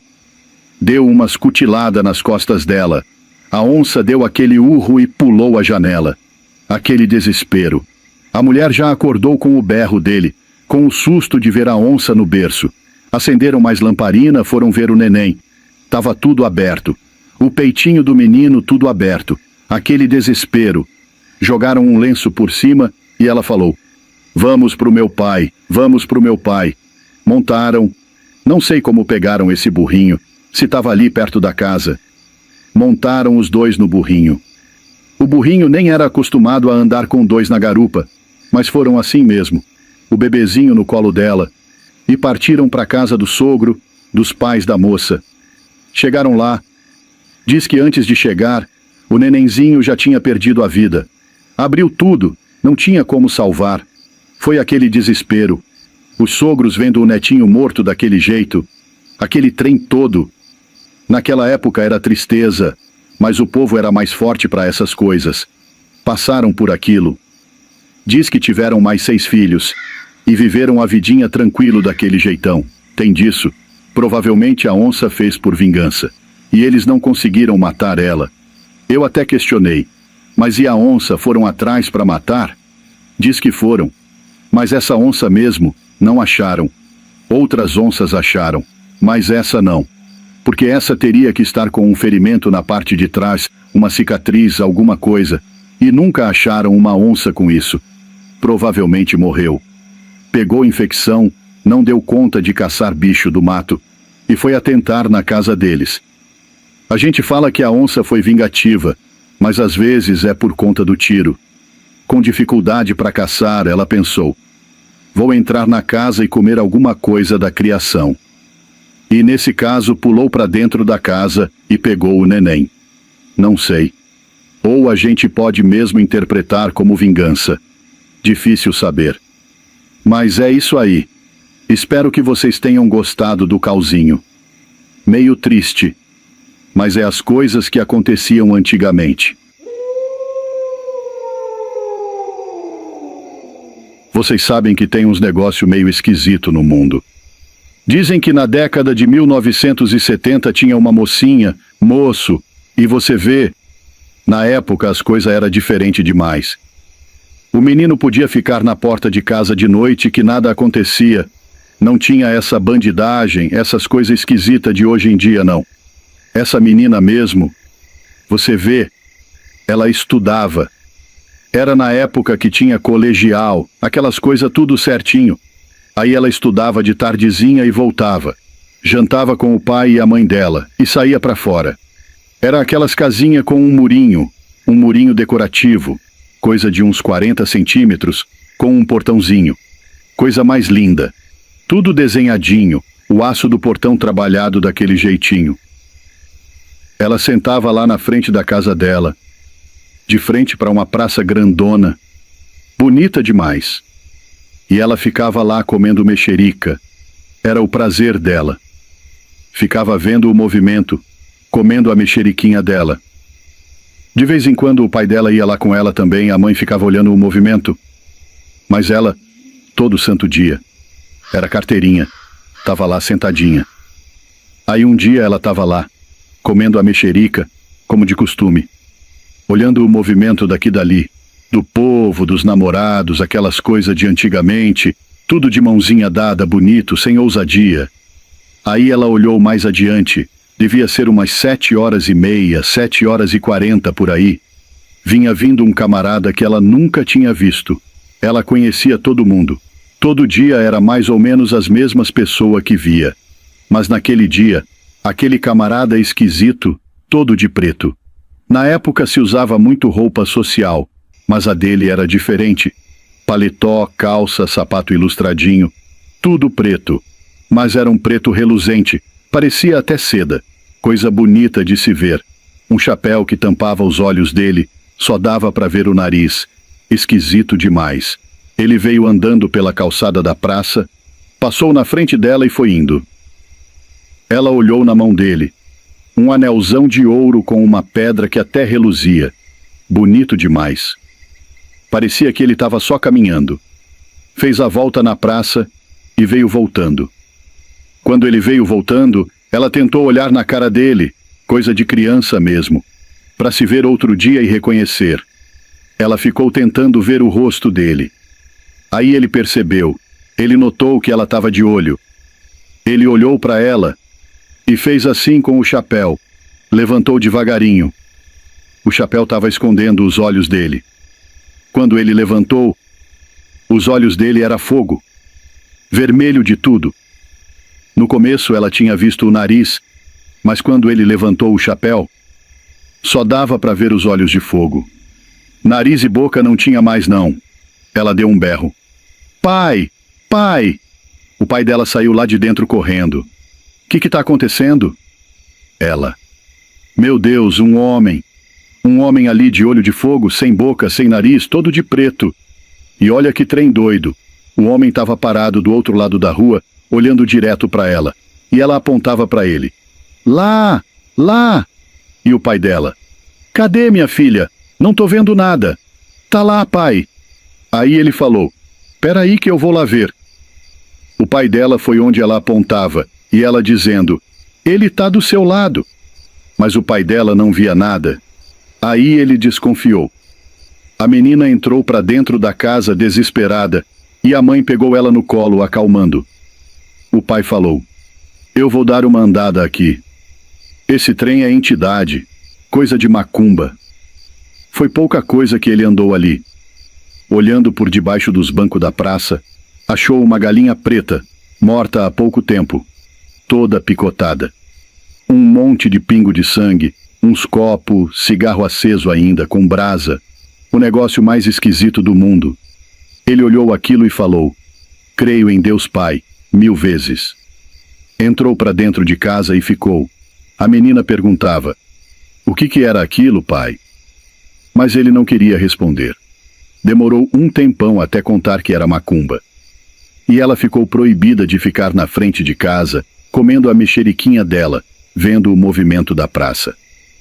Mas você vê, isso era macumba. Às vezes era a entidade que busca oferenda de macumba E ela acabou vendo aquilo, né? Trem de doido. Deus me livre. Acontece.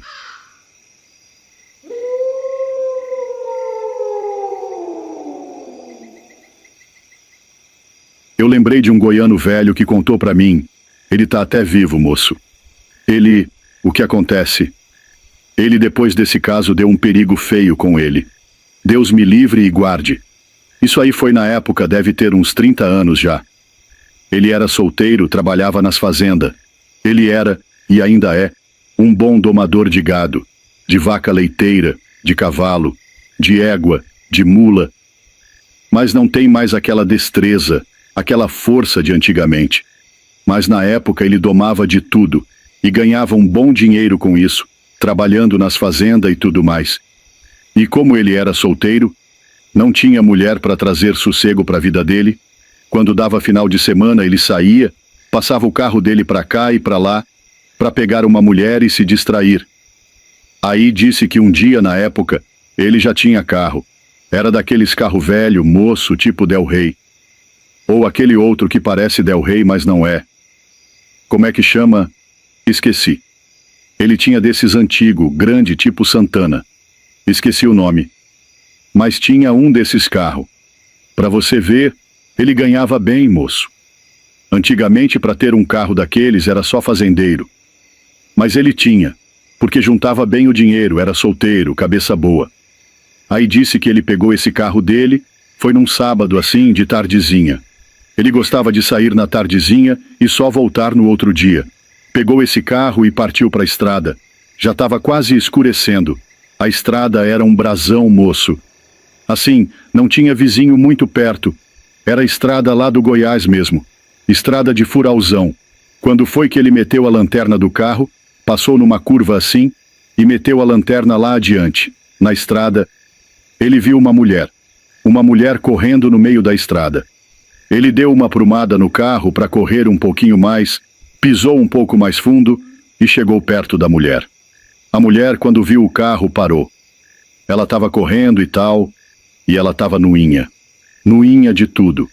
Não tinha um fiapo de pano no corpo. Ele olhou aquilo, a mulher, o corpo aprumado e tal. Ele falou: "Ô, minha senhora, o que está acontecendo? A senhora está aí toda descabreada, sem roupa. O que houve? Tá correndo por quê?" Ela: "Não, pelo amor de Deus, me salva. Pelo amor de Jesus Cristo, me põe dentro desse carro e me leva para Currutela. Me pegaram lá na Currutela, me trouxeram para cá, fizeram quizumba comigo e me soltaram no mato." Ele achou que ela era uma mulher da vida e tal. Botou ela dentro do carro e levou para Currutela. Chegando lá, soltou ela. Ela falou: "Muito obrigado, vou te recompensar um dia. Passa no bar tal e tal e tal." Beleza. Ele foi para outro rumo, ficou com aquilo na cabeça. Ainda contou para um e para outro e tudo mais. Diz que voltou no outro dia de manhã para a fazenda, trabalhou, ajeitou as coisas. Passou a semana inteira. No outro final de semana ele já tinha até esquecido um pouco daquilo, mas ainda pensava. Porque, moço, uma mulher toda nua no meio do nada. Antigamente um trem desse era coisa de outro mundo. Não existia negócio assim. Aí no sábado de novo ele falou: "Eu vou aproveitar o final de semana." Pegou o carro. Diz que no mesmo horáriozinho, passou a curva do mesmo jeitinho. Passou a curva, pegou o retão de novo, onde ele tinha visto a mulher. O carro dele, ele fala. Ele conta esse caso até sentido que é verdade. Ele fala que o carro, do nada, entrou num solavanco. Não era quebra-mola, não tinha nada. Do nada, o carro capotou com ele. Parece que uma coisa, um bicho, uma entidade, empurrou o carro de baixo para cima. O carro capotou, deu 3 capotadas com ele naquele breuzão. Não tinha vizinho, nada. Passou correndo perigo, por Deus do céu. Depois do capotamento, diz que ele estava de cinto. Agora, se é verdade, eu não sei. Nem sei se 30 e poucos anos atrás já tinha cinto bom nos carros. Mas ele falou que estava de cinto, conseguiu se salvar. Saiu do carro, mas tudo machucado, o rosto todo cheio de sangue e aquela coisa. Olhou para todo lado para ver o que tinha feito aquilo, mas não viu nada. Nada, nada. Não tinha um trem que ele podia ter passado por cima, nada jogado na estrada. Nada. O carro ficou lá, capotado. Ele seguiu a pé até uma outra fazenda que tinha lá longe. Arrumou um trator, veio com um camarada. Aí o camarada foi conversando com ele e falou: "Isso aí é difícil, mas é forte. Diz que é o seguinte: se você não ajudar ela, tranquila, ela entra pro mato. A gente dá do mato. Ela entra pros matos, aí não acontece nada. Mas se você ajudar ela, essa mulher nua aí, ela vem matar você. Por quê? Porque ela vê que você tem um coração bom, uma pessoa do bem. E ela quer gente do bem junto dela nos infinitos da morte." Diz que o goiano velho, esse caboclo, ficou doidinho da cabeça. Falou: "Nossa Senhora, então não dá para ser bom para ninguém mais não, uai. Quando você é bom, você vai morrer? Deus me livre." Ele me contava esse caso. E olha, ele é daquele goiano velho que conta umas 10 vezes.